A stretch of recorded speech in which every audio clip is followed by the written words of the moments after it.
Welcome to this week's episode of Being Human. I'm here with Eric Pilon-Bignell. He is the author of Surfing Rogue Waves, a compass to navigating the disruption of the fourth industrial revolution, how to paddle out into the 21st century. Eric, welcome to the show.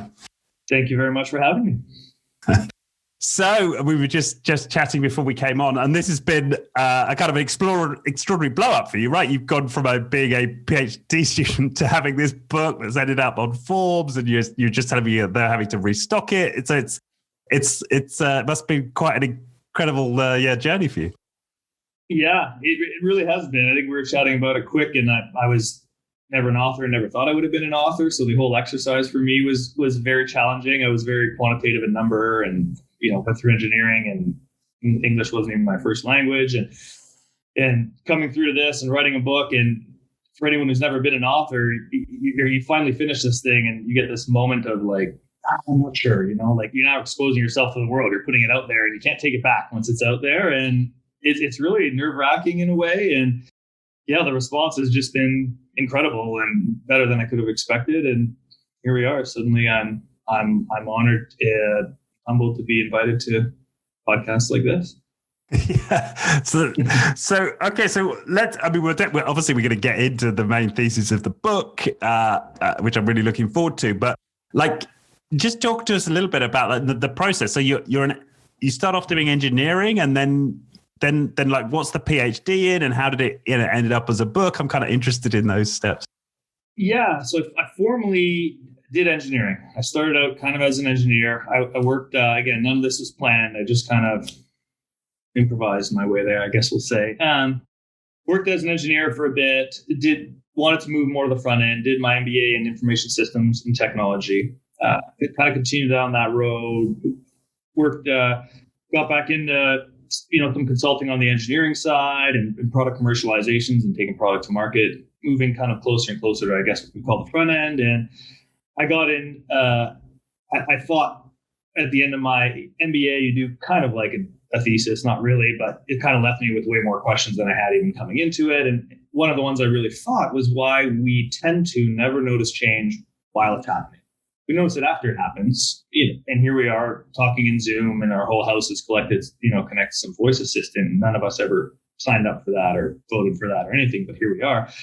So that kind of led me down this path, which led me into my dissertation, in which I kind of really started to study the complexity sciences to understand a lot of this interconnectedness. And more importantly, I wouldn't consider myself an academic, I guess. I wanted something pragmatic to come out of it. And when you do your actual dissertation, it needs to be bulletproof and myopic and very small and specific, right?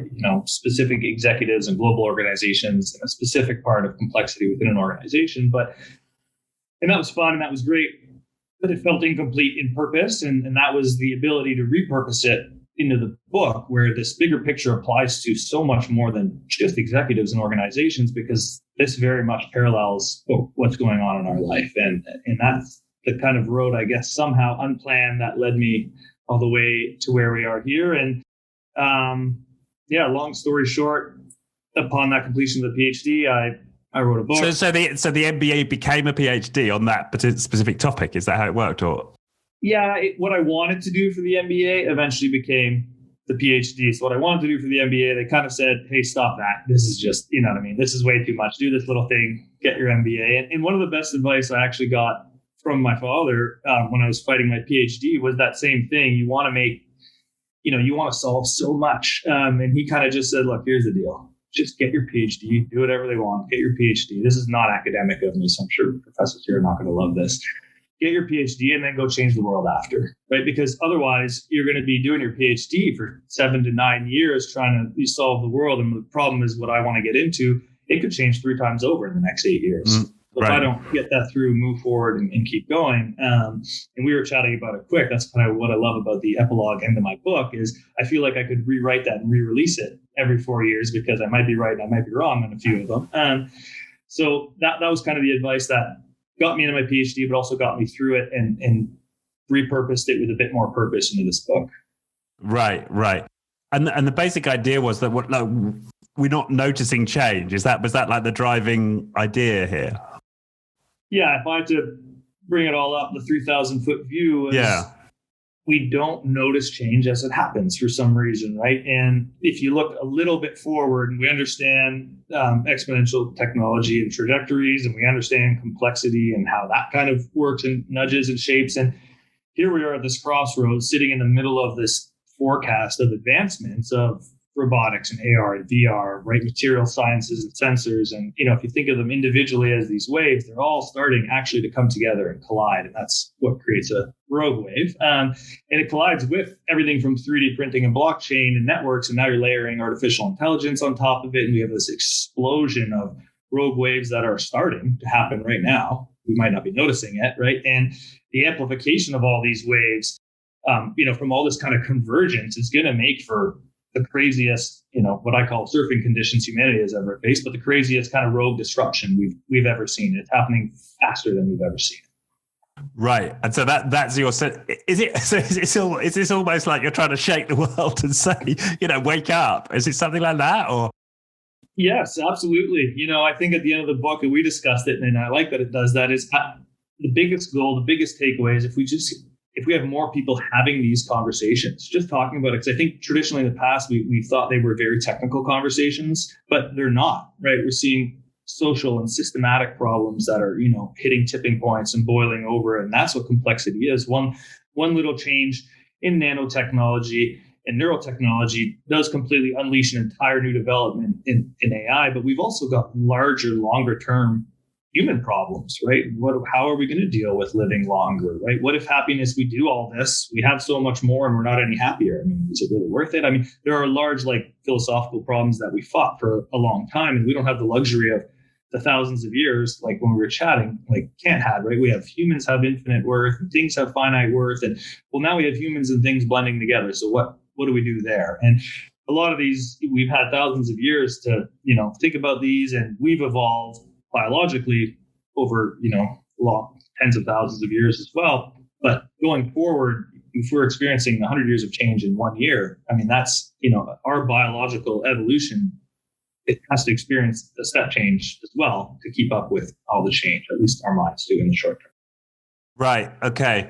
And it's what's interesting in the book is you cite several examples of how, in spite of all this change, we're not getting happier, right? You cite South Korea, right, which has gone through this crazy industrial, a very rapid industrial development, and its suicide rate has gone up. Right. Yeah, and it's kind of across the board. We've seen that, and it's why, and it affects a lot more than technology. We see campaigns, in all different parts of the world of, going back to the way they were, or, this kind of push away when really, COVID-19 is a great example of how pathetic or rigid, archaic, individualistic systems are. All the world can't do different things with certain technologies. We've kind of done it with nukes, where we just made a deal and said we don't want to all blow each other up. But we're having these conversations for a lot of this new stuff coming because it is a global problem. You can't develop some of these technologies differently, where you're sitting on the other side of the pond compared to where I'm sitting, because, if some of these, if you get ahead of the game, it's going to be different, but also, morally and ethically, cultures can be even different. So we don't have this unified where it's okay to, produce super athletes versus someone who doesn't. Well, eventually in the world, if someone's using gene editing and the other countries aren't, the one with gene editing is going to produce, smarter, faster, healthier humans. They're going to eventually take over. So we're not standardizing any of these conversations, I feel, as much as we should be. Right. Okay. And so, I suppose you're right, isn't it? And I was thinking about this, and you've got this line in the book where it talks about, if you want to stay close-minded and live out the shitty end of your life, then you're kind of welcome to that. But it's almost like you're telling people, you could have your shitty life, or you could get involved in this conversation. I was like, well, hang on, man, but not everybody necessarily needs to get into this conversation, do they? I think, well, isn't that something that we entrust our ethicists and our technologists and our futurists to kind of, and potentially, if we dare to, our politicians to figure this stuff out? Why do you feel like we all need to get engaged in this? I feel like there are so many different angles to it, right? And yes, a bit of shock value obviously there as well, but I think it's different experiences, and that's kind of what I like about the book and the framework, right? My wife, for example, is a chiropractor, and her lens when she looks at that and thinks about it and explains it to me is something I completely didn't think of, right? And the next kind of breakthroughs and advancements aren't going to be in a silo by a specific kind of person. I think it's going to be a collective consciousness that needs to kind of help and move this and understand this right through complexity. We can't predict exactly, but we can generally shape the movement through complexity. And that's a bit of what I mean by having these conversations. Otherwise, to your point, you are entitled, but you can't come back in 10 years and then complain all of a sudden because you didn't want to take part in where we were going. And that's a bit of a hard kind of hard line. I feel like everyone should be talking about it. To your point, like, well, I'm not a futurist, or I don't know AI or development or algorithms, and they kind of step back. But a lot of these problems, like we just talked about quickly earlier, they're not technical problems, right? There may be social or cultural problems, or there's all kinds of things that we are so interconnected. We can't decouple anything anymore into this is a developer's problem, and this is a futurist problem, and this is a scientist's problem. It's an everyone's problem. Right. Okay. And it's also, these are also, I think the other point you're making is these are problems for our lifetime, right? Like, this isn't something that our grandkids are going to need to figure out. Right. Some of these advances, are happening. I suppose that's your point, right? They are happening to us in our lifetime right now. Yeah, they're happening right now. I think in the previous industrial revolutions, we damaged and polluted the planet and kind of pushed that off to future generations.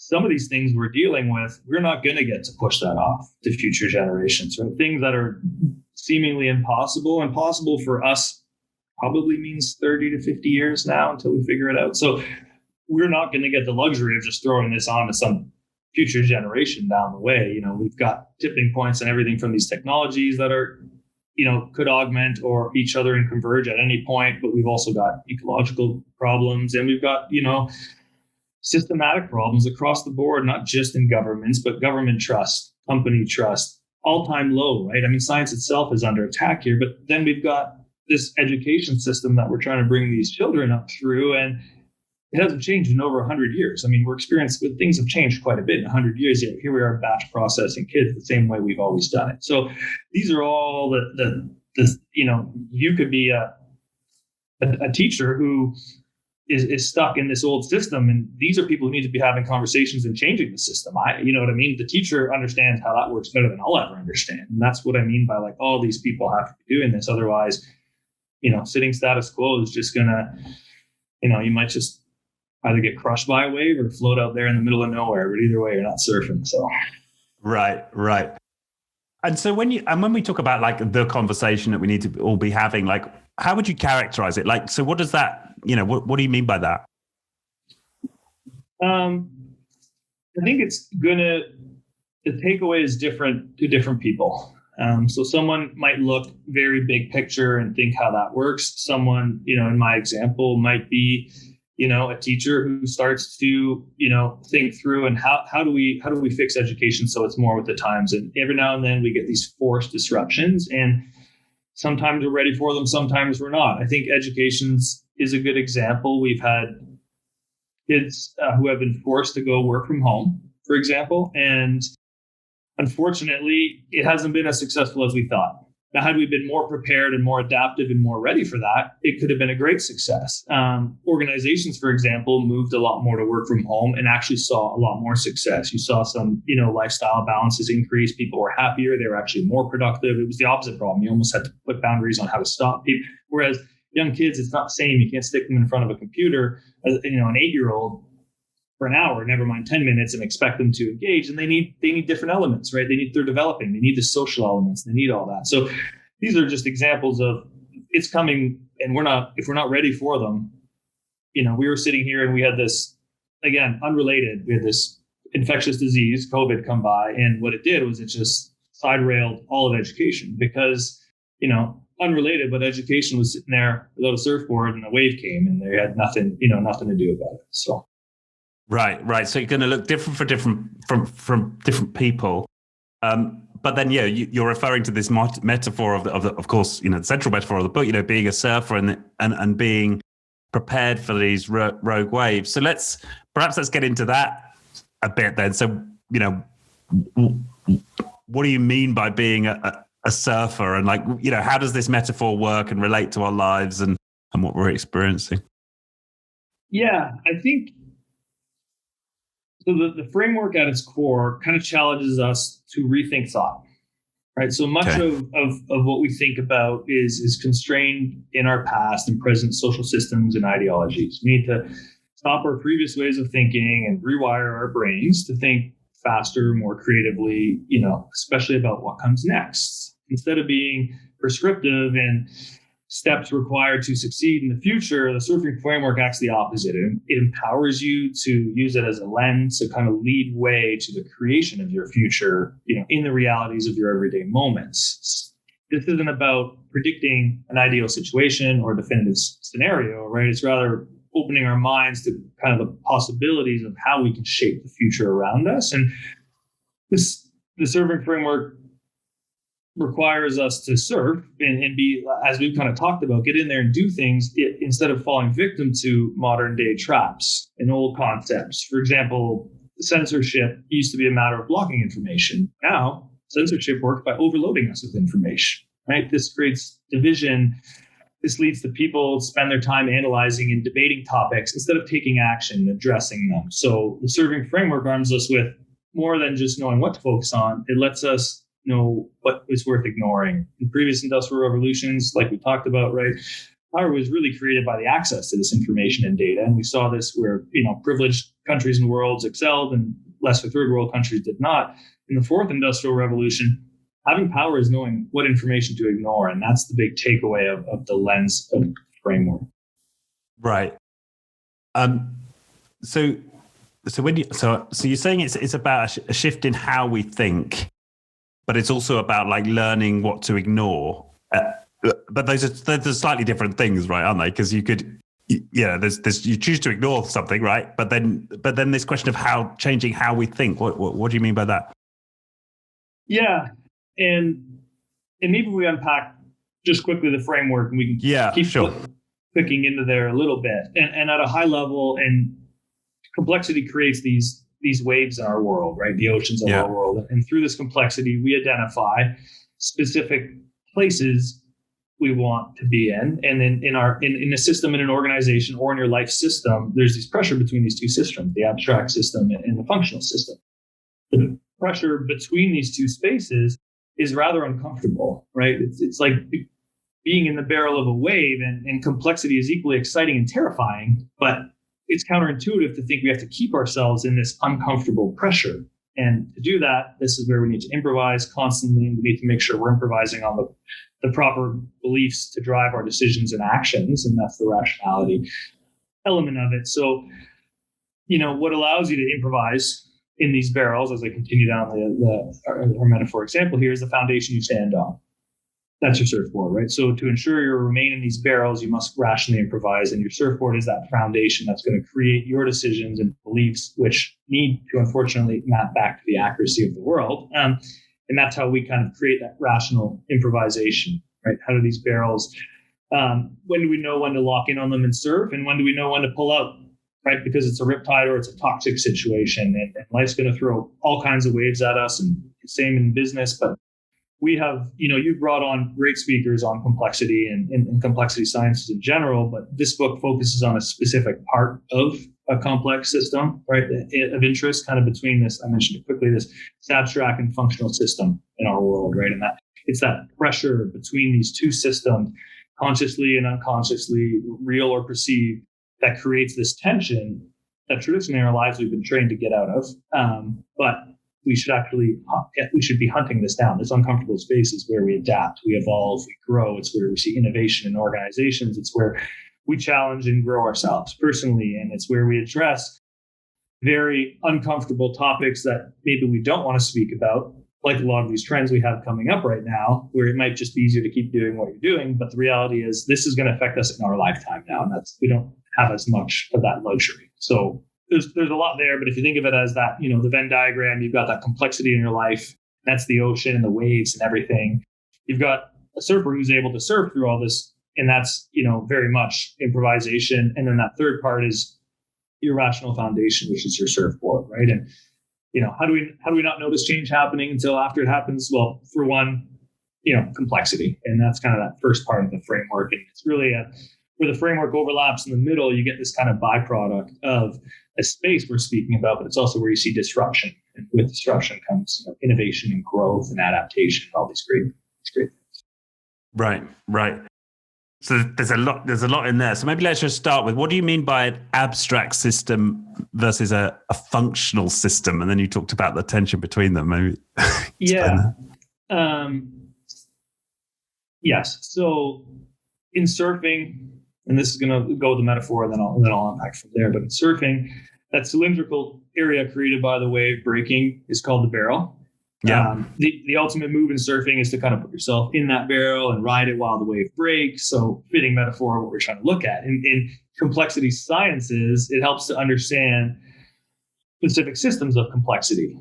And in these systems we have and there's complexity leadership research on this and lots of other stuff. And I've just named them for the simplicity of the book, the abstract system and the functional system. And the abstract system is in life and in organizations where learning, creativity, innovation, growth, this happens. The functional system pushes for your standardization, formality, structure, performance. And these two systems are essential because they help us identify in the complex system where we want to evolve and grow. And it is in this kind of this tension, this barrel of disruption. So if you take the entire ocean of complexity, we're looking at a specific wave. And within that wave, we're looking at that tension right in the middle, where you become a better surfer the more you can learn to do that. Now, it's counterintuitive because you're almost putting yourself into danger, but that's how you become a better surfer, right? So that abstract systems, carefree, you take risks, right? You get creative, you dream, you envision all your goals. You want to live this great life with no boundaries. But then we have the functional side. It keeps us in our job. We pay bills. We follow laws, taxes, right? We plan for retirement, all that, fun stuff. And both systems are kind of in constant competition. You see that in organizations, but even in our life. And we grew up learning to move them back to the functional space as fast as possible. The functional space is a linear functional system. It's easily understandable. It's predictable. That's what we like. That's the mechanistic, leadership things that came out of the 50s, where we just wanted people to act like machines. Now we have machines, unfortunately, so we don't need that as much. But we're more comfortable when we're in control. And we're less comfortable when we're not in control in this middle where, but what do I do next? That's what improvisation is. It sets you up to best succeed, maybe what to do next, but it doesn't tell you how to do next. So in this tension, in this conflict is where disruption and innovation and transformation happens. And, residing in the extreme, abstract system is pure chaos. Chaos theory and these things are very different than complexity. And if we operate in the other extreme, right? It's pure order, and you can never transform and grow and transcend into the future anymore in pure chaos or pure order. You can do it in pure chaos and you're just hoping it works out. And in pure order, you just can't keep up with exponentials. And in a linear world, that's very sequential. So humans, we're creatures of habit. We unconsciously stick to our routines. We see this all the time. This is our functional system at work, right? Our evolution, we talked about this. It's based on primitive survival, making us naturally risk averse. So every new approach means an unpredictable outcome, higher perceived risk. That's that uncomfort we see in organizations and taking risks in innovation, but also in life. And the primary role of pressure, which is why we look for the pressure, is it moves the system out of equilibrium. We want to remain, on this extreme functional end, but that tension is incredibly important because we want to be moving the system out of equilibrium. We just want to be shaping where it goes to, and that pressure and tension is really the footprint of complexity that the framework helps us look. And every time you feel pressure, doesn't mean you're in a barrel, right? Not necessarily. We want to look for the correct type of pressure, and it unpacks all that fun stuff. But long story short, that's the complexity piece in there. Yeah. And then in terms of rewiring our brains and talking and changing how we think. So, how does that relate then to what you've just described in terms of the functional and the abstract systems? Right. So we've got this system. So how do we best navigate these systems? And this will lead us in. So we've got this barrel, which we know is key to adaptability, innovation, growth, and reinventing ourselves, taking advantage of this kind of adaptive tension and creating creative outcomes and all this great stuff. It means we have to embrace this uncomfort, right? And just stating all that isn't enough. I want to give a pragmatic approach. Okay, thanks, Eric. Now what? And the next logical question is, how do we navigate through these barrels of disruption, right? With the lack of information and facts and data, in the moment. And for starters, that's improvisation. The world we live in is complex, meaning it's diverse and interconnected and interdependent and constantly changing and adapting. And the one piece we can we can only really somewhat control is how we adapt to all this complexity. And we identify that, in a specific part of complexity, but we do that through improvisation, right? That's why, Kelly Slater, I think I talk about in the book, we've seen this example with lots of athletes, but what made Kelly Slater the best surfer in the world? He's not a freak physical specimen, right? He had, you see this all the time. He's got, I guess we could call it surfing sense, but you could insert your sport, which is an easy analogy. And what really happened is he would just anticipate, what would happen on the water, and he would react to it faster than the competition. He could gather, process, understand massive amounts of this complex information instantaneously. Instead of seeing linear connections of waves forming, right, he would fluidly all the time make all these little minor predictions and adjustments and breakdowns and reformations, and he could see these patterns developing, right, not just with him, but the waves and the other surfers and where his score is at the time. And there's a lot more than just any single thing. And in the same way, I respected jazz a lot more once I learned how it worked. But the same way jazz evolves, they have this loose framework, but then they go off and they play it themselves. And at the end, you have this incredible creation. That's very much what we're seeing with athletes who always tend to be in the right place at the right time. Right? We see this with highly paid athletes. They have this ability to do this. I'm not saying they're consciously thinking about it, but it does help for us, right, to think about how we can set ourselves apart and how to consciously improvise. And improvisation on its own has, again, some great research around it. And the book explains a little bit of how we can improvise, how we do it in the moment. And that's very much why the surfing framework is a multidisciplinary approach. I think it's very hard to solve broad problems with single, theories, concepts. So it kind of includes the three of those. So as we, skipping on how we do improvise, because we can read the book and unpack that quickly, to transcend, which I think is where you're going to lead me into my next question, and you can pull me back if it's not, is, we've kind of got to keep these systems on tilt, right? Like our life system, we got to keep challenging it, pushing it, and we need to keep ourselves in these barrels and improvise and make these decisions in the moment without, insufficient amounts of information. And that second pillar is improvisation, understanding that helps. But if we're doing all this and it's not rationally mapping back to the reality of the world, we're not going to do it right anyway. So that's that third piece, rationality or rational decision makings or beliefs. And I didn't want to use just decision making theory because, like we chatted, it's very much done in a vacuum or in an academic sense. But in the real world, you might act irrationally on purpose to beat the competition, right? To, look good in front of your date. There's all kinds of things that will lead you to that. And like any system putting bad information in, garbage in, garbage out. If you're not rationally improvising, then you're not going to get the proper outcomes. So it's not enough just to improvise. We've kind of got to rationally improvise.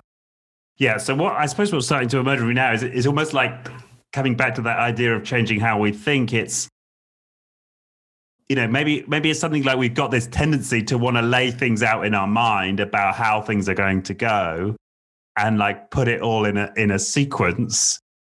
And as the change of the world speeds up around us, that's going to become I suppose a less of a productive way to think, right?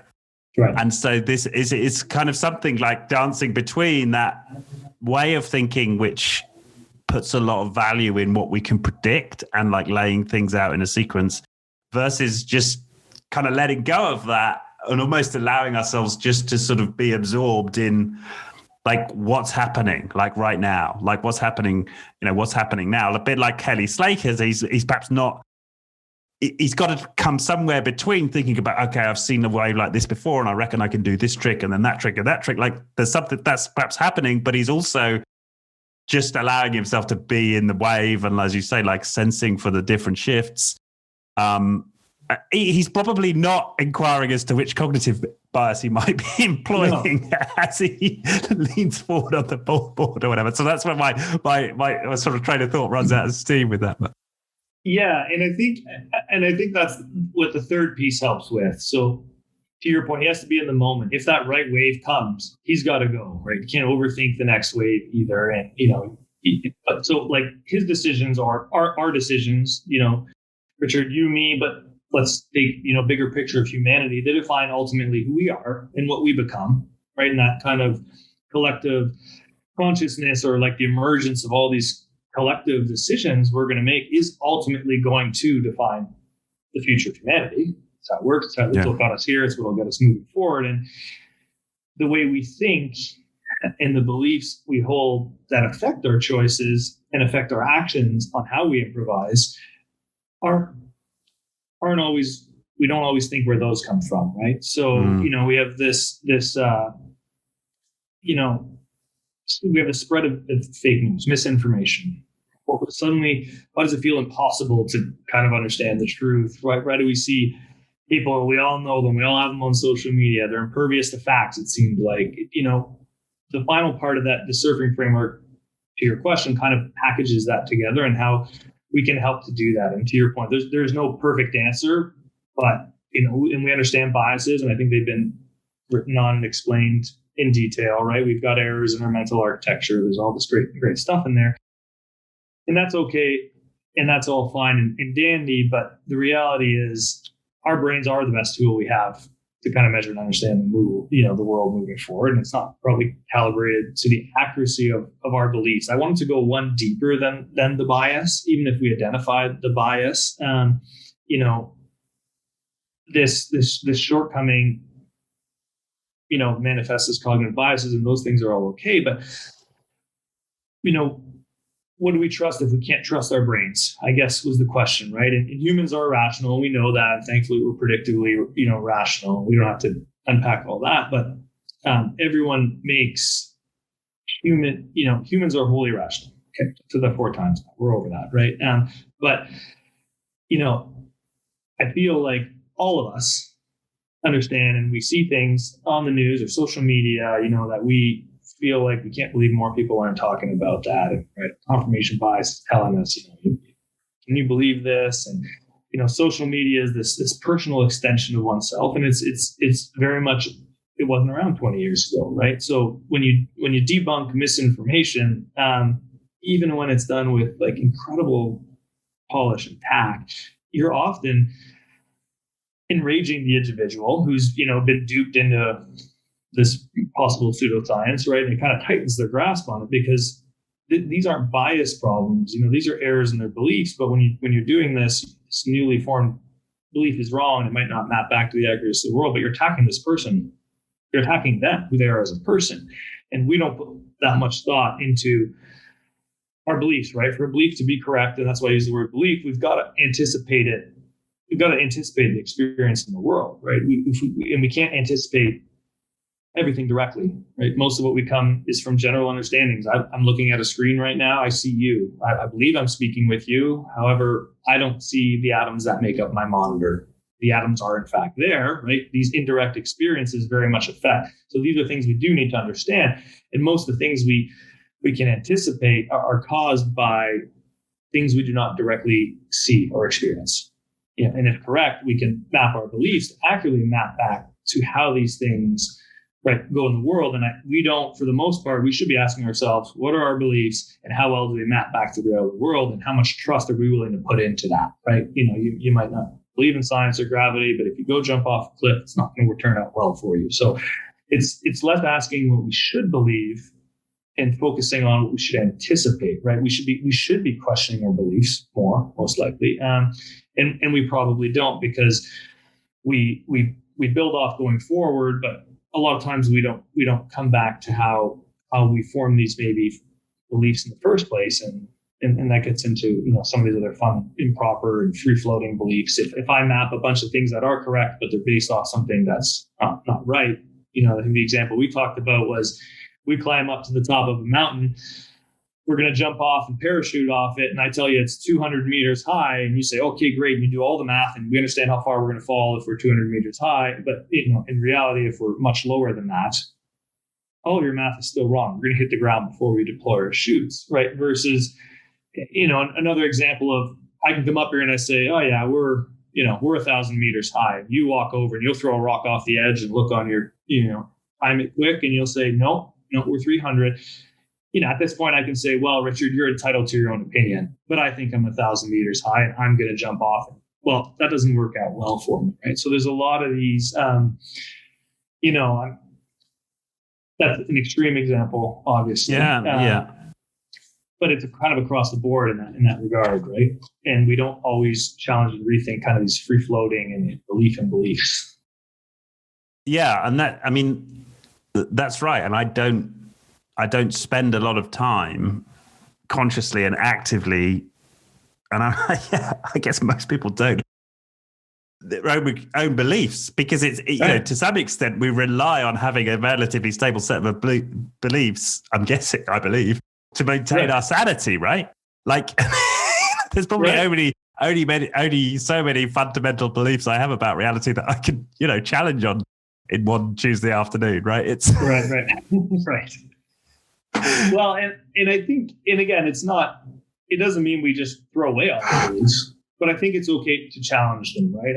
I think, the more we shift away from made up beliefs, which is crazy because there are some very obvious ones that we just decide not to talk about. And then we just run the rest of the world in a very pragmatic reality one. And then we just don't speak about some of these other ones. But, some of these inaccurate beliefs, don't anticipate what happens in the real world. And that can be, it can be political, it can be, culturally, it can be societally, it can be in organizations, it can be in your everyday life. And it leads to deeper problems, right? Many beliefs only require you to commit to the self-deception of, overlooking the beliefs and beliefs. And what I mean, is when someone's believed something for generations, it kind of sticks without question. We just don't question it, right? Some of these concepts have been disproven historically, and many of these beliefs, maybe have changed and they're still not accurate because they're more what we want them to be. Yet we kind of persuade and breed generations at a young age to just kind of believe in this, and because of that, we see people who are building and finding ways, and in a lot of this. And that's is why we're seeing, facts don't change their mind. I read the book. I think the example I use is Aunt Karen, because we all have an Aunt Karen, I guess, is the way to do it. But why is it, right? How do we deal with this misinformation that Aunt Karen's posting on social media? And it's a real problem. That's a very new, evolving problem. But I feel like it goes a layer deeper than a bias, if that makes sense. Right. Yeah. Yeah. So I suppose what might, just to bring this down to earth, then, is there an example in your life where you've actively looked at one of your own beliefs and allowed yourself to shift in your belief, and that's allowed you to improvise in a different way? I wonder if there's a way to tie this together with an example from your own life. Yeah, I find myself doing it more and more and more. And again, not right, not wrong, but consciously being aware of these things makes me kind of rethink and re-challenge things. I think we're going through so much so fast right now, politically. And again, a bit of your comment about if you don't want to change, you can live out the, shitty end of the rest of your life. You've got dogmatic in everything, politics, but any other, extremes rights and extremes left. And dogmatic, we can't work on these people. They've made their mind up. They don't care. Honestly, they'd rather just die than you be right. So, we spend your time where we can, kind of thing. But isn't that arguably a bit a dogma, right? Yes, exactly. Right. Yes, in a way, contradictory in that sense as well. But I think where I find myself using it is we're going through so much. So politics is one where Again, I'm Canadian. I've lived down here and worked down here in America now for 6 or 7 years, and Canada fights the same problems you guys do over there on the other side of the pond. The U.S. is, obviously big media, and we see that, these extremes. And I find myself, agreeing and challenging some, and agreeing and challenging others. And I see a lot of people who it's almost like you're cheering for your sports team. It doesn't matter if you're right or wrong. So I'm a Blues fan, which has been a curse from birth. But it doesn't matter what, I'll tell you they're the best team, even when they're not the best team. I will tell you they're the best team. But this is different when we're looking at the outcome of how we want to live the rest of our lives. We've got to be a bit more open to that. And I find myself, whereas when I was younger, I felt like I was pretty confident in my political views, and now I've kind of re-challenged, and I find myself very much lost in politics. I guess maybe in that middle no man land where, you agree a little bit on both sides, or another one was, we get faced with hard decisions. All right, there's a vaccine. Go. It's an mRNA vaccine, and all of a sudden you're sitting here going, well, I don't know if I'm going to put this vaccine in. And should I or should I not? And you've got one side saying, yeah, do it, save the world, think about humanity. And, you've got this other side saying they're poisoning us and they're going to trace us and track us. And it's hard to unpack it, but when you can challenge both sides, you can go in and you can weigh and you can say, wow, that looks, wow, I can't believe that many people are getting blood clots. But then when you look at that's nothing compared to the amount of people who, get blood clots from smoking or secondhand smoke. Well, then I don't feel so bad. So it lets me, instead of never knowing what I'm doing and feeling anxious all the time, right? It lets me kind of narrow in my decision. And ultimately, I think what's frustrating, some people fight with it, is, but they want the answer, and there is no answer, right? We don't know exactly what the vaccine will do 10 or 15 years from now. But if you can get yourself to a point where you're comfortable and confident enough, right, in what you want to do, then you're okay with either not getting your vaccine or getting your vaccine. That's not a medical conversation. That's a great example of using a bit of this, and that's the hard part with this fake news we're seeing everywhere, right? It's very much the acceptance of kind of incorrect beliefs are proportional to governance. You've got this peer-reviewed research which removes bias, and it's great, but it's long and it's slow and it's tedious, and half the time. And it also has a crisis of its own, right? The reproducibility crisis within science, isn't it? Like something like 60% of papers can't be reproduced. Results from papers can't be reproduced. Right, and so there's the longevity piece of it. So even if the research comes out, then the next one, if they can't reproduce it, and that's what's great about theories is like general relativity. We've been trying to disprove this for 100 and something years. Still haven't figured it out. We feel pretty good about that. But to your point, when you have this new stuff come out, then we've got to keep challenging it. And it's this unknown where you've got to get yourself to a comfortable enough position. Then we've got the media and the news, which is this middle.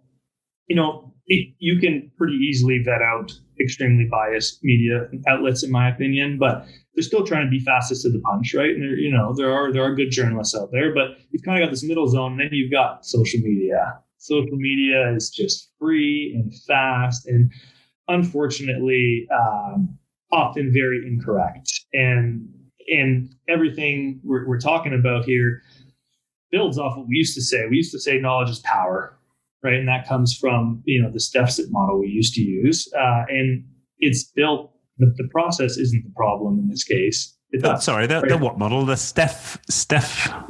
Deficit, sorry. A deficit model, yeah. Deficit model. So what do you mean by definite model, sorry? The deficit model kind of, and that's what I mean, this is the model we use in research and science. I don't mean hard sciences when I say science. It could be social sciences, it could be anything. And that's, I'm going to put something forward, I'm going to reproduce it, I feel good about it. If you come to me with new facts or information, I will either update my model, right? Or I'll throw it out altogether if it's wrong and we find a better one. And that's okay. But the process isn't the problem here, right? Where this deficit model fails with misinformation is because it assumes we're irrational, right? And our beliefs are correct. And the research, that's coming out on this stuff is showing that it's not as important to conforming to kind of cultural values. Cultural cognition is more important than often being right. And, when we spread untrue facts, stories associated with, a partisan position or a narrative or who we are, through this misrepresentation of information, that this fake news aligns with, how we see ourselves in the world. and how other people see ourselves in the world. And social media, puts this on hyper mode. And yes, then our confirmation biases come in and they blind us, and we start reinforcing ourselves and our perspective. And, these are the times where we're saying at this point, your fact checking research is quite out there. You're probably, unfriending or kind of unfollowing at this point. Or you try to do the right thing, maybe, and correct these people. And there's a disastrous meltdown, online, and because you're attacking their real world decisions, right? I think I call her and Karen, but you're attacking her decisions and actions on her beliefs, right? Like your fact checking presents an emotional argument that challenges and threatens, the very meaning of who this person believes they are. And this happens to everyone, right? You, me, regardless of what side of the political spectrum you're in. So that's a bit of what I tried to go down, and it's new that we don't have enough of the research on what we should do there. Sometimes they say, even if you tell me something and I'm open to considering that, when I go back to my world, unfortunately, I don't read that much peer reviewed, and I scroll through social media a lot more. I revert very much back to my original thoughts. So I think just that rational foundation maybe helps us try to get out of that in the first place. But this misinformation, unfortunately, through complexity, we understand it gets much worse than embarrassing. I think the example I give is, Karen blowing up her phone in the microwave or something. But, this misinformation gets dangerous because, yes, if our Aunt Karen charges her phone, in the microwave to prevent this 5G that's, broadband that's tracking her because, it's what they're using, COVID, which was invented by Bill Gates, and she puts her smartphone in there and blows it up. And, obviously if you correct her, it's obviously it blew up because, all the corporations are out to get her, and there's some big world conspiracy where none of our countries can get along together, but apparently we're all in this world conspiracy. But these same drivers, they very much also convince extremists, right? And nationalists. And we're talking about like bomb making manuals that are shared, or conspiracy theories, or justifying systematic failures of the past, and terrorism and racism, or manipulating kind of these weak people and creating homicidal tendencies in them. And the misinformation is a lot more than just this fun so and so being an idiot and blowing up online, I guess, is what it builds into. And that's a real problem. Yeah, no. So several things are coming to mind here. Like the first one, you mentioned how like this idea of cultural cognition, or like we're more motivated to fit in than to be right. And I remember a study where they had people describe the length. I think it's the length of a pencil or something, right? But they had stooges in this experiment, right? So like, Eric, you go into this thing and there's like 5 of you have to guess the correct letters of the pencil. And like the other 5 of the people, it's something like this, unbeknownst to you, are like lying and saying, oh, well, it's this, let's say it's this pencil that's the longer one. And you're like, well, no, that's definitely the shorter one, right? But everybody else is saying, no, it's the longer one. And they do a couple of rounds of this, and eventually you flip, right, to fit in, like consistently, whatever it is, the majority of people flip. And they start saying, no, that is the shorter pencil, right. But it's clearly because of that, that deep-seated, need for us to fit into our social group, and that can bend our rationality. And of course, that with the measuring the pencil, whatever it was, plays out. And then, as you say, I think that is on hyperdrive on social media because we're surrounded by these cliques of others who believe like us, and it becomes dangerous to identities to go against that. And it's thousands of years old, right? Back in the Roman days, I mean, they just had to convince people to do good and not steal and kill your neighbor, because there was no way, if everyone just did that, there was no way of controlling it. So we needed to instill beliefs. It was important back then, right or wrong, to just make sure we are all together and working together for the greater good. Now we fast forward, we're changing a lot faster than we did back then. In the 1800s, if in 1800 and 1830, if I asked you how much would change, the reality is very little would change. If I'm taking you today in 2021 and I ask you in 2051, would it be very much the same? It would not. There would be a lot more change. So we're just experiencing so much more than we were just a century or two ago. And we still have these very much built in, I don't want to say bias, but, thought processes and beliefs that they've been built into us for thousands of years. So that's the rewiring and rethinking a little bit. Sometimes we're very academic and we want to understand bias and think that, but we need to look inwards at ourselves and think even deeper, I feel, in a lot of these situations. Yeah. And one of the ways that I do that is I like constantly try and find, like, as much as possible, like the extreme positions on any political question. Like I'm like actively seeking, like, what's the most extreme right position on this? What's the most extreme left position? And like actively trying to expose myself to arguments from both sides. And it can be uncomfortable. Like, it can be uncomfortable for me to actively go and read like a newspaper online, which I know isn't going to align with my values. But I'm like, I kind of like force myself to do it because I want to have that challenge. But is that part of what we mean by trying to, I guess, because what you're talking about is like this. I'm thinking about this surfboard, right? And if it's partly, its stability to some extent is rooted in how close, as you say, how closely our beliefs match reality, then I suppose one of the ways to do that is like constantly like seeking out like different ways in which reality is reflected through different, political viewpoints, let's say. Yeah, political viewpoints and all kinds of examples we've had in the past, right? I unpack a few examples in the past, obvious things that we thought we would go. You have I think one of the examples that I used was you have a toothache or a headache and a toothache. And in the past, we would go see, depending on how far back we go in our culture, we would see it, go talk to the fairies, or we would pray, or we would do something. And sometimes it worked, right? And then we would say, oh, great. So that's what we need to do at work. But just because that's why it worked doesn't mean it worked. The other times you died. Well, now we have science, which we can understand and map back to accurate beliefs on how this works. And we just simply remove wisdom teeth now, right? We clean the area. There's no infection, and no one dies from impacted molars anymore. You go back a century or two ago and people did all the time. And it was because we didn't understand why we were dying from impacted molars. But as we learn more, we have to be open to changing that and challenging that. And at the same time, to your point, you might go read an extreme position on something that you don't fully agree on, and instinctively, and I'm guilty of it myself, I'll pick off the second line and I'll disprove that, and I'll just throw out the rest of the argument in the article. But the rest of the argument in the article might not be wrong, right? If I'm wrong about one thing, it doesn't mean I'm also wrong about everything. But if you can understand if the foundational thing it is being based off is wrong, then I know the rest of it is wrong, right?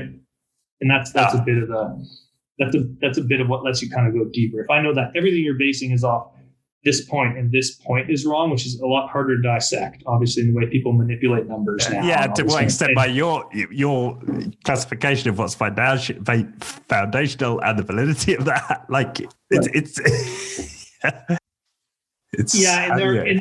and that is opinionated sometimes, right, and not others. Like our example is, we can have all these things, they can all make sense, but at the end of the day, if I foundationally just believe, because I've climbed way longer than you, that we are this high, and you went and threw a rock and timed it and said, we're this high, like if we jump off that using what I'm thinking, that we have 1,000 meters to fall and you're telling me we have 200, but nothing, even though everything else I say is right, it doesn't matter.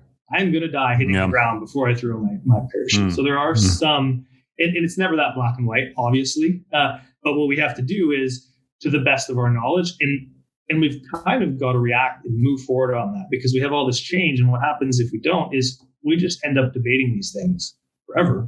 And there's never any action, and there's never any change. And, if you go out into the ocean and you just sit there, you're never going to surf.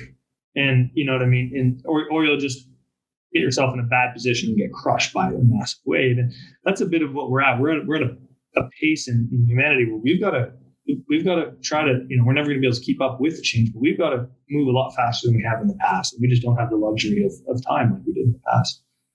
Yeah, and I suppose that's the balance here, isn't it? Like, yes, it's important for us to go and inspect our beliefs and challenge our beliefs about reality, but also, like, one of the ways that we do that is by taking action in the world, right? Like, that's so it's finding, and there's another complexity theorist who talks of, Dave Snowden, who's been on the show, talks about this idea of the safe to fail probe, right? Like designing experiments where if you do wipe out, it's not 1,000 meters jumping off a mountain. It's, right. It's 10 meters or I don't know, like 5 meters. And you can test, the accuracy of your measurement in a safe context and work out from there.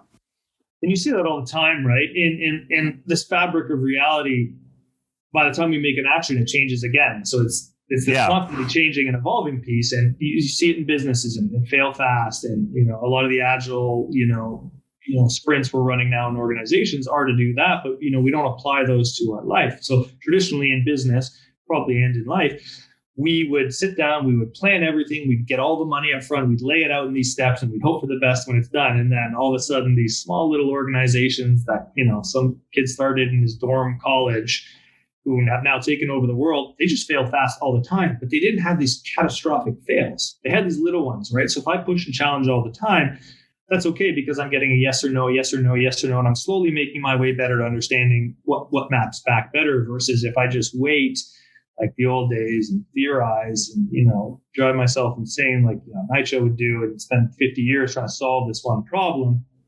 I mean, if I'm wrong at the end, we just wasted a lot of time. So to your point, I think this allows you to very quickly, without being a large theoretical, academic, complex system, it's just this little surfing framework where you're doing these little adjustments all the time. And I think these little challenges, the little thing, the more you just program your brain to think through or question or stop or check yourself is all helping versus trying to figure it out, the way we've traditionally done it in the sequential steps with this big bang where we hope it works and it doesn't. And if you look, even in business, right, that's why improvisation's picked up a lot more, at least in the last kind of decade, is we're seeing that about 11%, I think, of executives are happy with the outcome of their planning. Right? In the rest of the time. I saw one stat from the book, 10 to 30% of planned strategies are executed. I thought that was also interesting. Right. Yeah, and there's lots of great research on that. Excuse me. And what it's showing is the importance of what you're saying, right? Improvisation and constantly kind of moving. And I think upwards of, they're showing now, like upwards of 90% of our decisions are improvised on a daily basis. And they don't seem important, but they all add up to something, right? We kind of learn that all these nudges are directing us through complexity. So that's kind of why the 3 pillars are there. Is understanding them really helps. At least I tried in a very simple way that you can just always kind of use with you. You don't have to think. Not a big commitment. It's more just this lens you're using anytime you're trying to look into the future, and it helps you pick off change as it's happening. When you understand what to look for and you see it, yeah, it makes sense, right? We talked about it when you have fun at the end of the book with the worms just now before we jumped on, right? It's just worms, but I mean, if we can, increase the lifespan of a worm by 5,000%, yes, a worm and a human are very different. And yes, in the past, that might have taken 200 years. But, if we're going through 100 years of change in 1 year, that means in 2 years, we might be augmenting humans. I'm not saying that's the case because there's a lot more complexity. And I think more interesting question is like... Definitely there should be some squirrels out there who are going to get lucky. Right, yes. Yeah. In the next few years. Few squirrels. And they're going to live to 50 or... Yeah, hopefully not snakes, but there'll be some other ones in there. But it might never happen, and that's okay too. But I think we need to talk about these instead of just hoping it'll never happen, right? Because IVF 50 years ago, if you grabbed someone, they would have told you were insane. It's common practice now, and the things we're moving into are much faster than that. And I'm not saying they're right or wrong, and I'm not saying using CRISPR and gene editing cells to remove sickle cell so that no human ever experiences that. I mean, that might become a law, right? But we have this terrible inability of fixing humans and upgrading humans. And we've seen it across the board all over the place, right? We invented plastic surgery to put soldiers back together. And what keeps the plastic surgery industry alive is not putting soldiers back together. It's, breast augmentations and facelifts and noses and things like this. So that's that slippery road we push ourselves down, and it gets scary with some of these ones because now we've been the constant through all the change in all the previous industrial revolutions. We're now changing the constant, right? We're coming into an era where these technologies and sciences are changing the human, right? Maybe living longer, maybe gene editing. You might be against gene editing. You might say, well, I'm not gene editing my kid. Well, if I gene edited my kids, it's all about keeping up with the Joneses, and your kids are never going to get into school. They're never going to be as good at. are you really not going to gene edit your kid if everyone else is doing it? Do different countries do this versus not? There are a lot of questions that we need to start. This change is happening, and we're not. You mentioned who and why everyone. These policymakers, they should be having these questions. I'm not. They're much deeper understanding in that than I am. But are we driving everyone to kind of be having these? And their lens, to the point we said earlier, would be very different than the lens I would have or you would have, right? Like a policymaker or a scientist is going to have gene editing scientist is going to have a very different lens. And if you speak to a gene editing scientist, they're going to say, no, this is going to save the world, save humanity. And if they're open to it, and you say, here's the slippery slope, they're going to go, ooh, yeah, maybe we should put governance around this, right? But not too much governance that it stops innovation, but maybe we should have some, or and there are other ones we talk about, like artificial intelligence is a great one and how it's developed and built. And, we kind of have to be proactive with a lot of the ethics we build around these things. And our systems are not proactive, right? Our legal system, tries you based on previous cases. And we're not going to have that luxury as we develop a lot of these technologies. Or you can't have a different way in which you're doing it than I'm doing it, than someone in South America is doing it, than, the Russian government's doing it. Because that allows for different speeds at which we kind of can develop and innovate these technologies. There's a lot of slippery roads that aren't technical ones at all. I guess this is the way. Yeah. Yeah. And what comes to mind is reading something a few years back that was suggesting that Chinese were pretty close in working out the intelligence genes, and that they might not be far away from creating like 200 IQ babies. So, right, if they do that and all the other countries do it, and suddenly, they're a couple of standard deviations above the rest of the world in terms of their population and their intelligence. That's that's changing.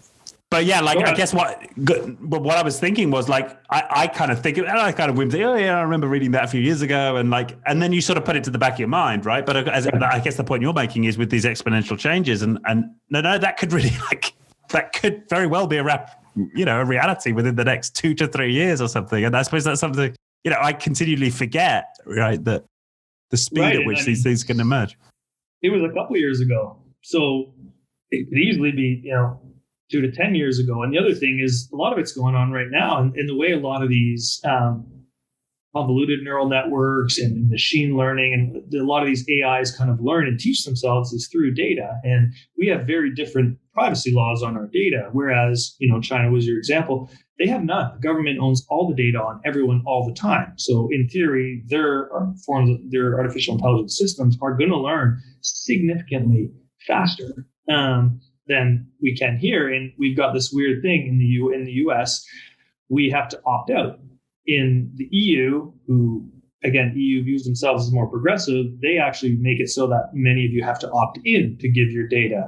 But, if you're looking from a purely developer standpoint, that is a very big disadvantage for Europe if you're trying to develop these convoluted neural networks that need more and more and more and more and more data. And, well, China's full on hypermode. You don't have a choice. They just do whatever they want, and they've got more, facial recognition going on than ever. And we're not all developing these things with the same ethical standards or debate. And what one culture thinks is okay, another one might not. Right? Yeah. You and me might say, well, it shouldn't make a difference whether you're a male or a female. And we have other cultures in this world right now that are like, actually, it does make a difference, and the women should always be, 8 steps behind the male, and they should never do anything other than work in the house. And well, we're how we develop some of these future things are very much going to affect that, and depending on who starts to lead that development will very much change. I don't know if we're having anywhere near enough of those conversations. I think traditionally we've been like, well, we'll just leave that one to our governments, which I don't think anyone's throwing their hands up right now and doing that. But I feel like more than ever we're able to take part in these conversations. We're seeing movements now that would have never been possible 10, 20 years ago, right? And I think more than ever, as we kind of bring a lot of these problems to the forefront, we can address and give them attention. When they get attention, they get, everything. They get the policy change and all that kind of stuff. So right. So yeah. And I suppose perhaps one of the differences there is that we've tended to get animated as a populace around like current political stances, right? We'll go out onto the streets about this forthcoming policy change about X or Y. What we're not doing generally is having conversations about what might come, in 5 or 10 years or in a few years based on exponential changes in certain technologies. Like, that's just not something we talk about generally, right? We'll talk about like the tax rate or like this or that, policy. And we don't talk about it until it's here. Yeah. But the argument is when these things are here, that's if we take 30 intervals and I'm going linear and I go 100 on the first one, and you go 1, I'm 100 ahead of you, right? Then I go 200 and you go 2. I'm killing you. I'm 200 to 2, and we keep going. We don't notice it. And then all of a sudden, I'm at 30,000 at our 30th interval, which sounds great, but you're at 1 billion.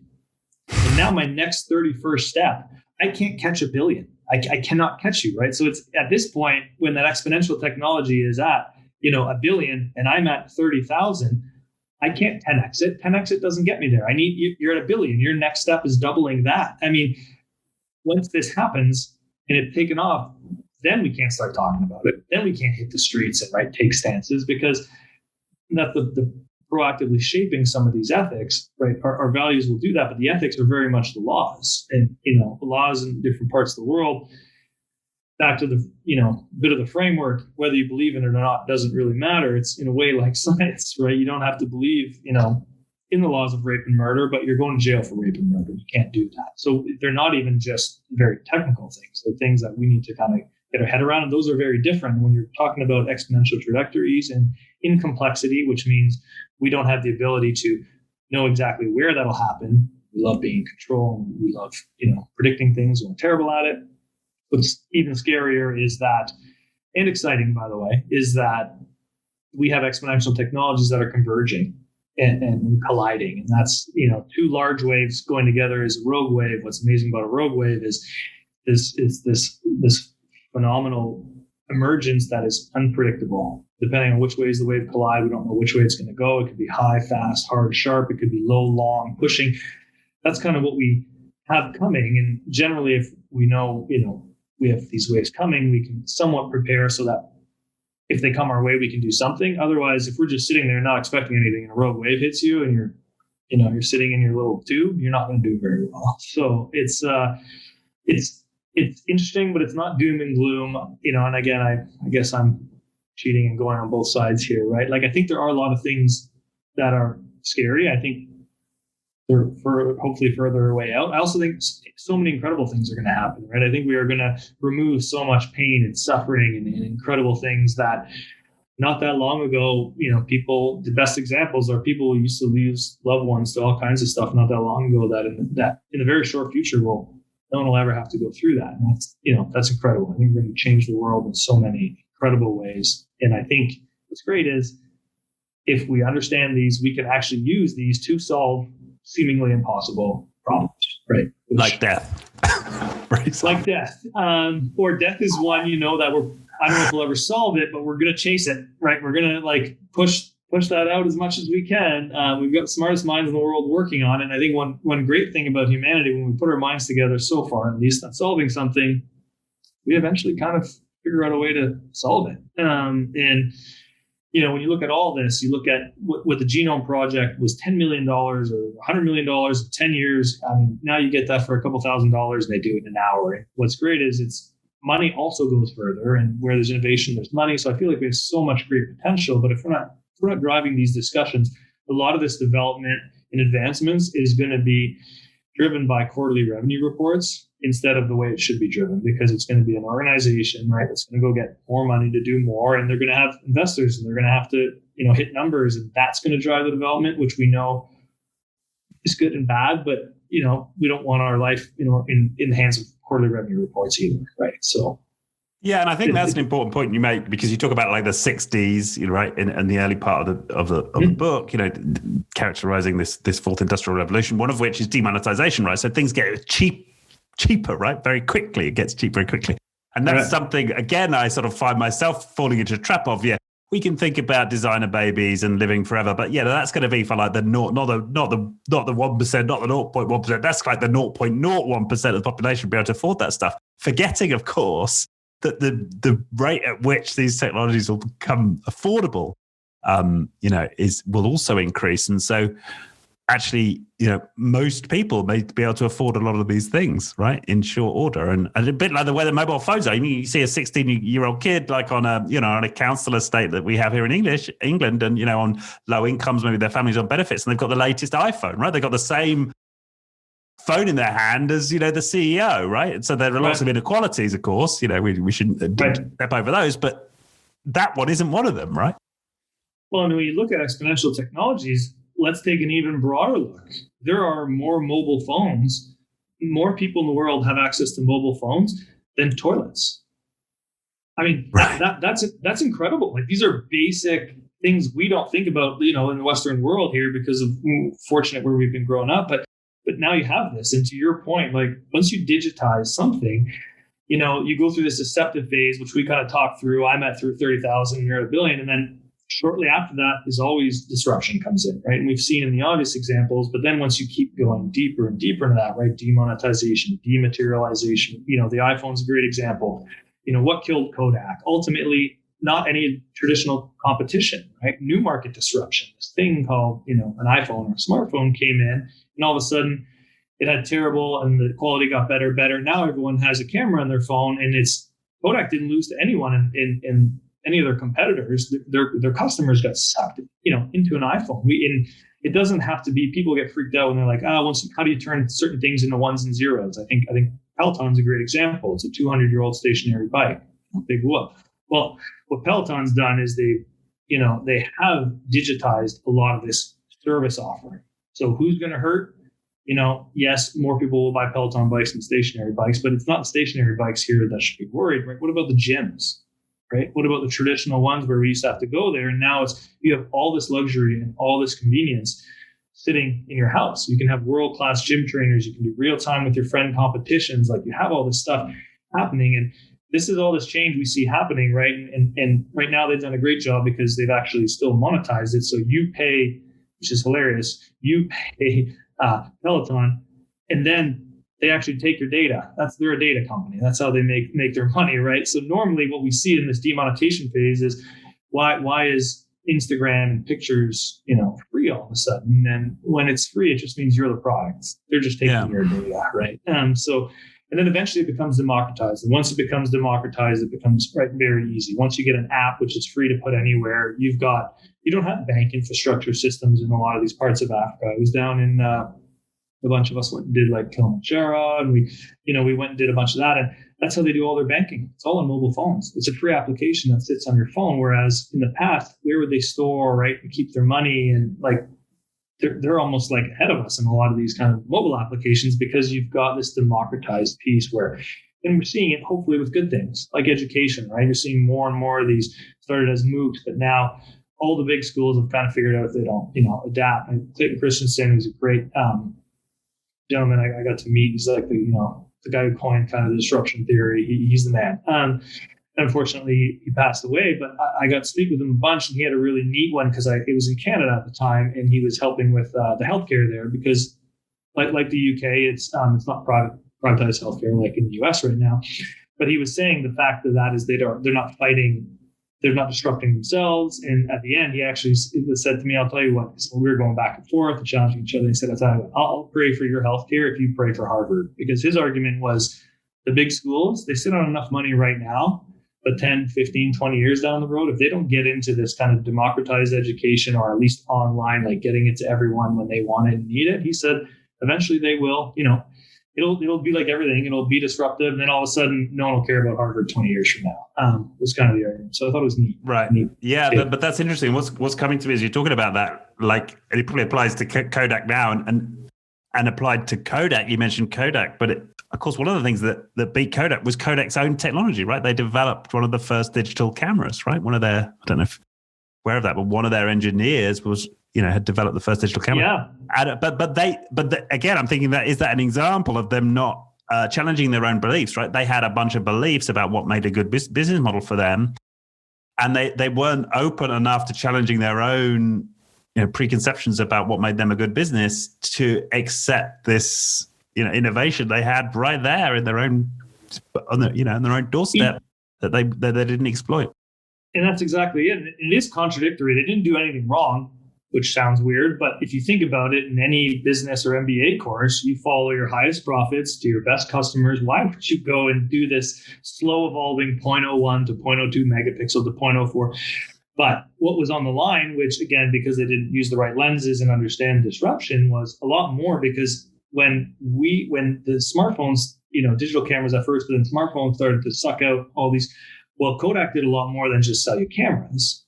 They sold you film. They warehouse film. They developed film. All these industries all disappeared. And they didn't disappear because, Kodak lost to a better camera player. Because if I made film chemicals for Kodak and I could go to the next industry leader as well, sure. But, if I don't see what my next move is from here, if you're not changing, adapting, and evolving, you're dying in our world now. And all those industries, all those companies that supported all along the supply chain, essentially, are all gone. We're seeing that across the board, right? 3D printing, I think, is a great example of, we generally build things and store them and ship them. And, it might not quite be there yet, but eventually if we can just print them in our house, what happens to this entire industry that no longer needs to ship and print things when we can just send a digital file, some cartridges, you know what I mean? And I can put out my nice little espresso cup right there when I need one instead of going to the store to buy one.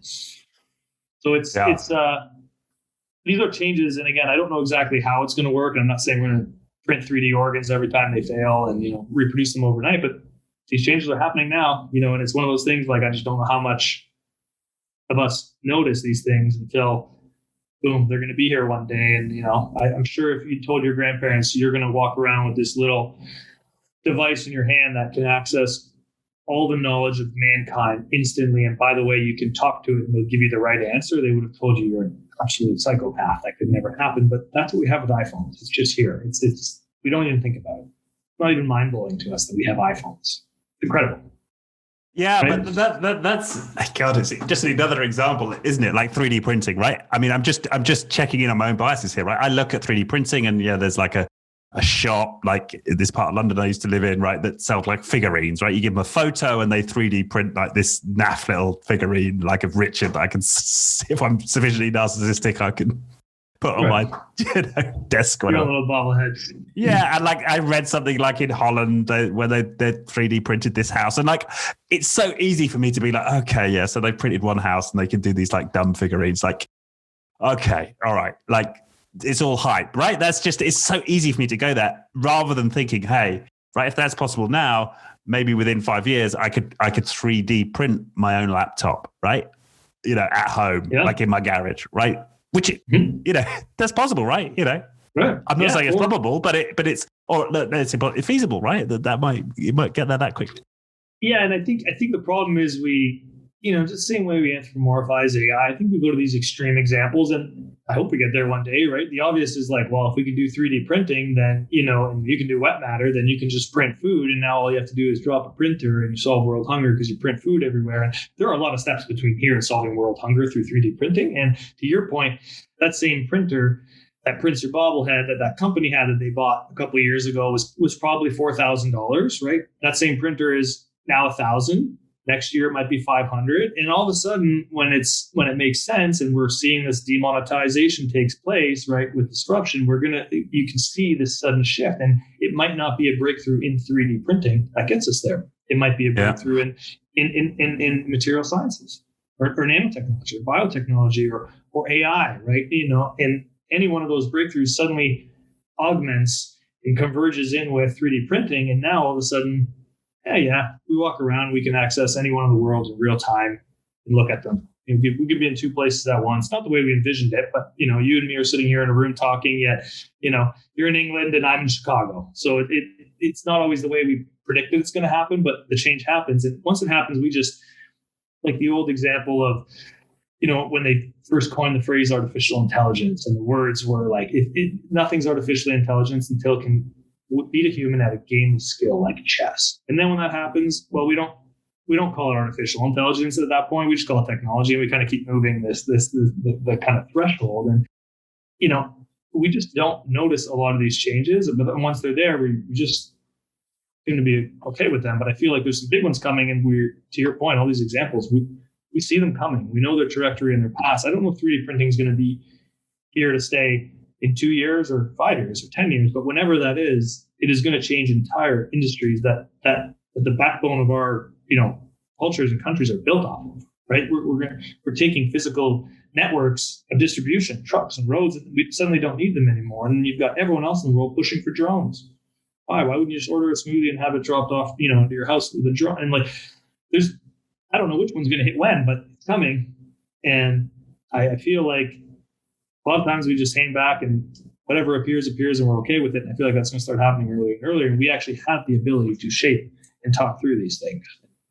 Yeah. That we forget. So, but I suppose part of the motivation to want to go have a conversation about it is sort of, and I now get the kind of rewiring point. It's like retraining ourselves to think in terms of exponentials, because that's right. That's what I'm getting from this conversation right now. Is I don't easily think in exponentials like the 3D printing, that we just discussed, right? It's not easy for me to think through a scenario where that doubles, and I don't know what the doubling rate is, in the variant. Presumably there will be several, right? Exponential curves going on with that technology. But I don't naturally think in those terms, and I suppose none of us do, and that's a big part of what you mean by rewiring. Yeah, and we have hierarchical brains, and that has helped us become the dominant race, right? Being able to sequentially do things. And what's very hard is we're moving very much into this world, and right, it's a doubling. Exponentials hits everything, right? So suddenly, when something right now that you and me is insurmountably expensive, it's $1 billion. Why would that? That technology is a pipe dream, right? If that it does experience an exponential change, well, we know in 30 intervals it's going to be almost zero.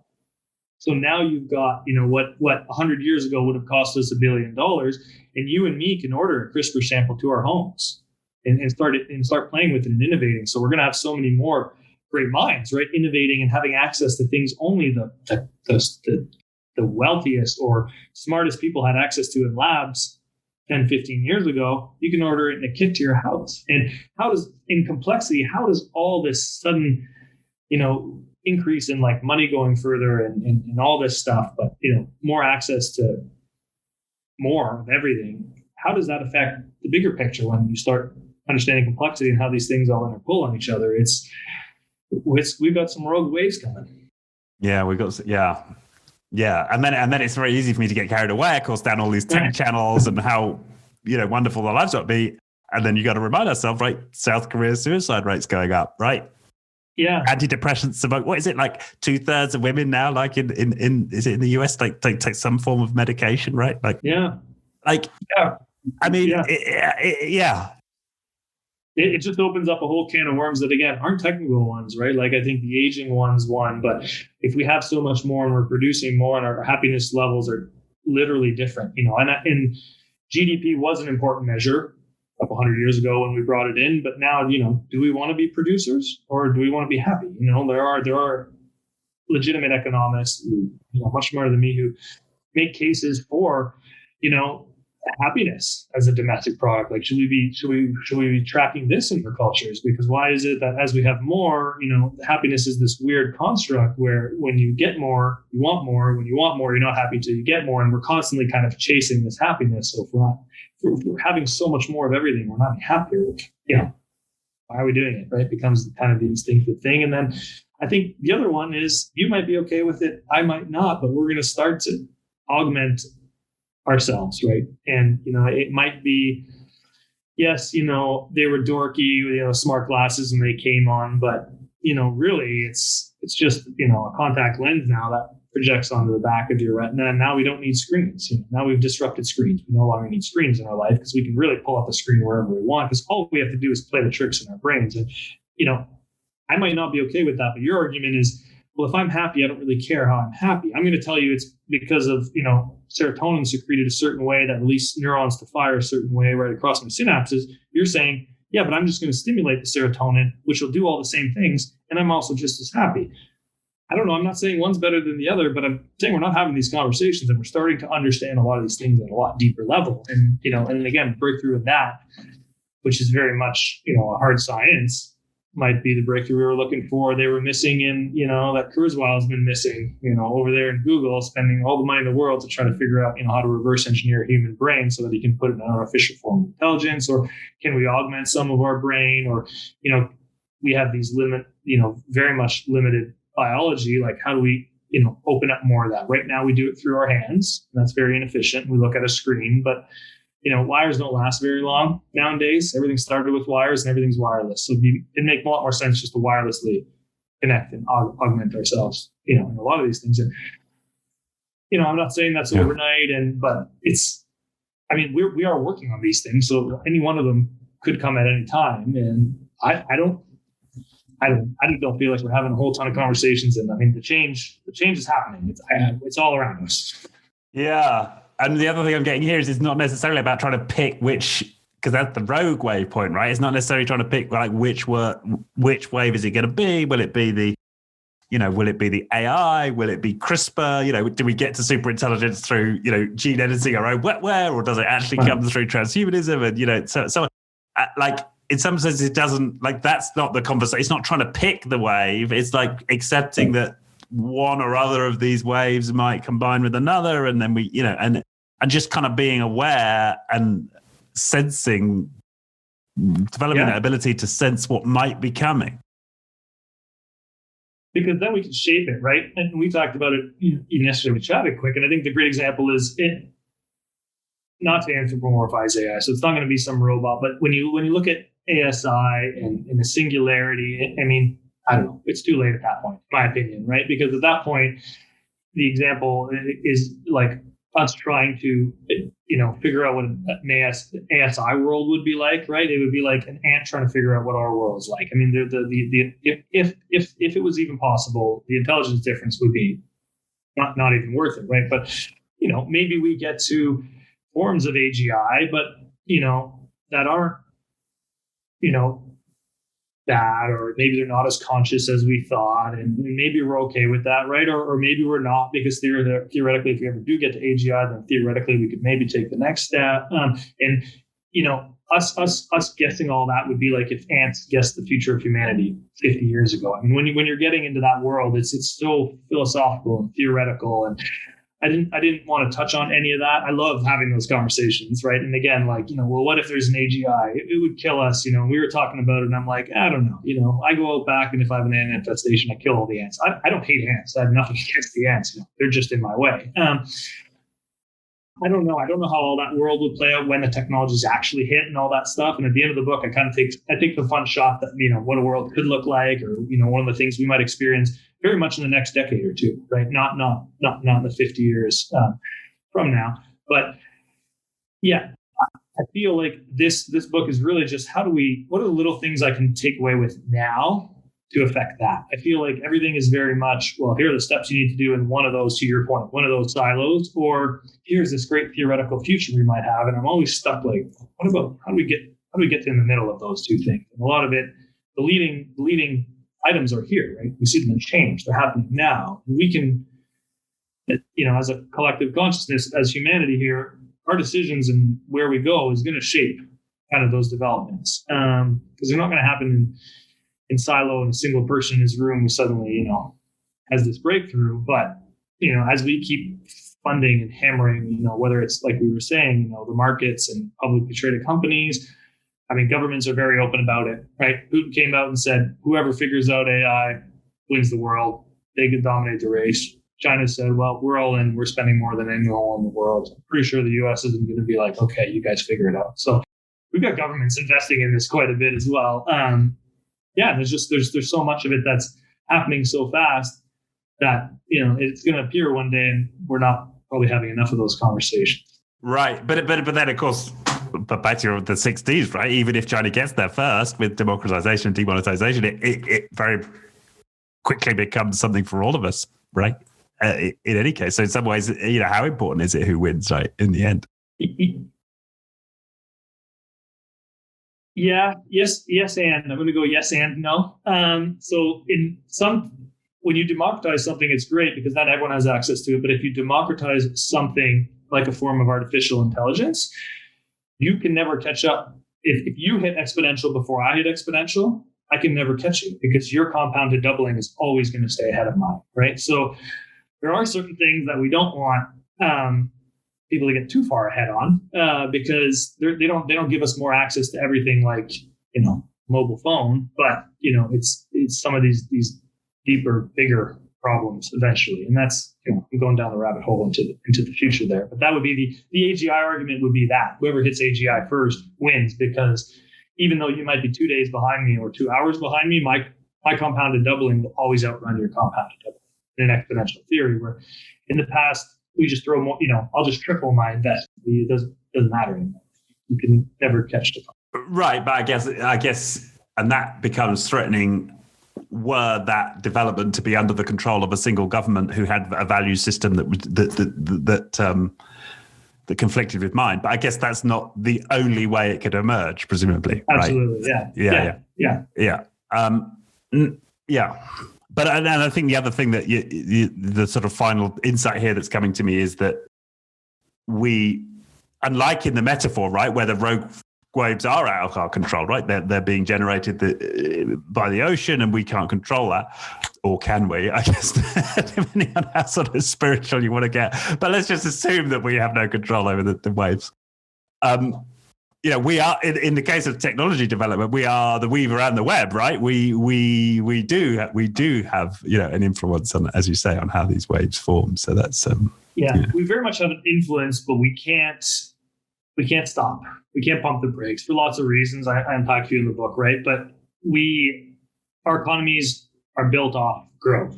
If you stop, the economies collapse essentially. But if you remove even economics things, that's why surfing is a very good metaphor, right? You can make nice large cutbacks and you can slow down, but you can't just stop the wave. And we've kind of unleashed this. We can't decouple any one of these. We can't just stop AI because, like we mentioned, 4 other breakthroughs in 4 other areas are going to augment the development of that AI, and quantum computing empowers AI, which empowers all of our nano and bio and VR and AR kind of progression. And so we are very much able to somewhat shape them, and that's complexity, right? You can nudge along into an area, but we can't just decide we're not going to advance one of these and advance another one. So we can't. Again, back to the predicting, we can't do that, but so for the foreseeable future, we are surfing. We can't, unfortunately, put a pin in it, but we can, to your point, control it, right? Cut back, slow it down. We can understand general possible directions where we believe a rogue wave might emerge, but, once it emerges, anyone's guess at that point. Good. God, well, it feels like we've really been through a lot of the major concepts in the book. Is there anything like we've missed, you wanted to touch on? No, I don't think there's anything we've missed. I think it's a great. Again, it's not an academic or a technical read. It's really just kind of pragmatically trying to put kind of things in perspectives. And the early part as we kind of talk through is more kind of setting the foundation, right? How we came to where we are. You build the surfing framework. Now you kind of take it in hand and let's look at where we're at now and what's coming tomorrow. And then that final part is really, and here's what the future a decade might look like. And I think we were talking about that earlier, but I could probably rewrite that epilogue in 2 or 3 years because I will be completely wrong on half the things. But I might be right on half as well. And that's kind of what's neat. And it's not so much, what's right or what's wrong or being predictive, to your point, which you started, but it's more around, we just need to be having the conversation. You don't need to be having the conversation, then you can live a shitty end of your life alone. Yeah. Although the community that keeps going back to my mind is the Amish, right? Who haven't even entered the first industrial revolution. Yeah. And they seem to be doing just fine. Right. They're probably a lot happier, actually, if we look at yeah, maybe exactly. Not. I don't know.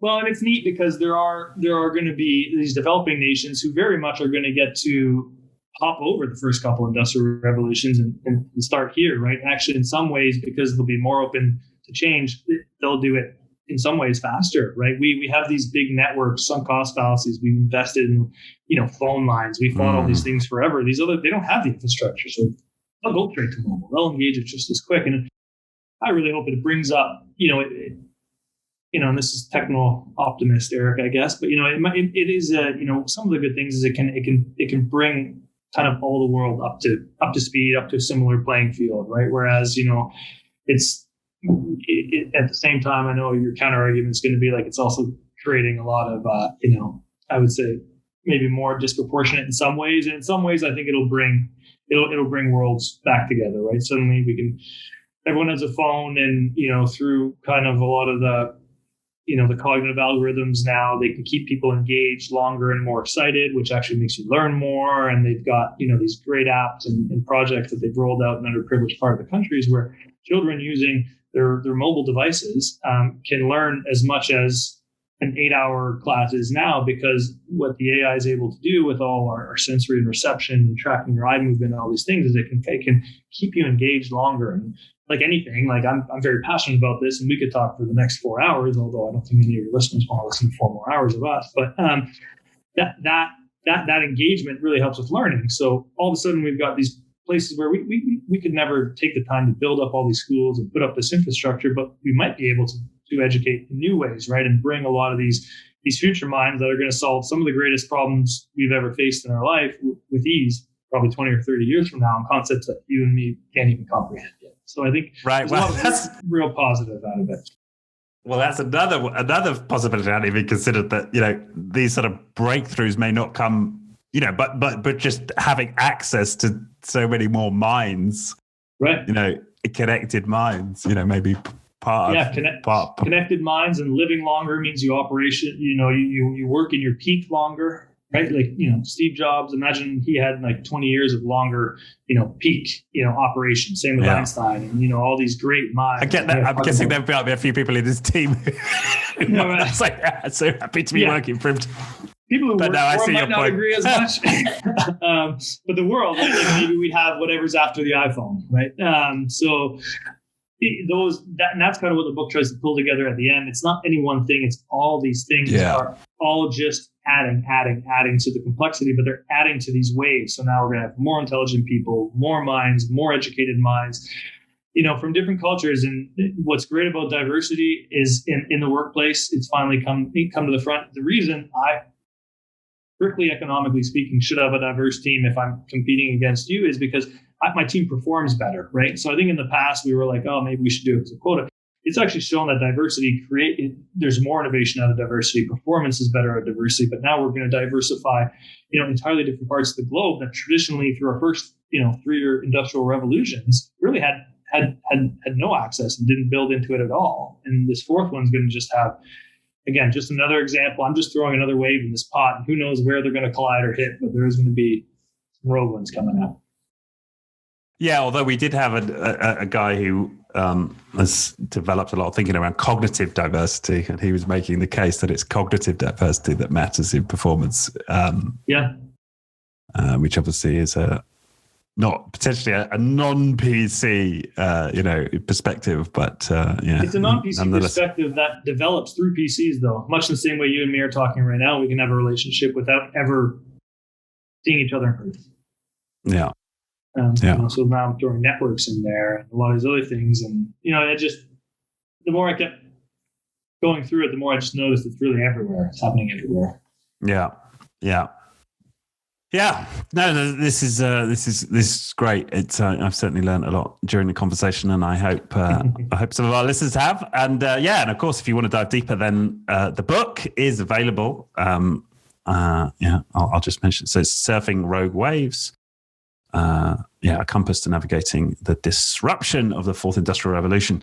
And it's as you said, Eric, it's an easy read. And just I love the factoids. There's some great nuggets in there. And the framework as well, of course, is another way of thinking about how we navigate the world.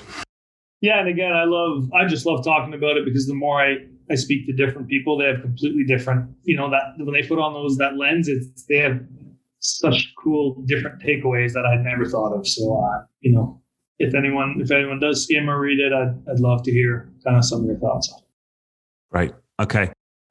So there's the book. Is there anywhere else you'd point people other than the book, or is that the place to? Yeah, Eric. pb.me, ericpb.me is the website. From there, the Instagram and Twitter and Facebook kind of social handles are all there, ericpb.me as well. And yeah, the book's available at Amazon, and a lot of kind of the retailers. We were just chatting. It's being restocked as we speak, so it'll be available by the time this comes out. But yeah, everything from, and then even in America, from the Walgreens and Targets and Barnes and Nobles to the Indigo chapters in Canada, and it's getting more and more. Amazon, of course, but it's getting picked up by more and more of a lot of the European kind of places. So yeah.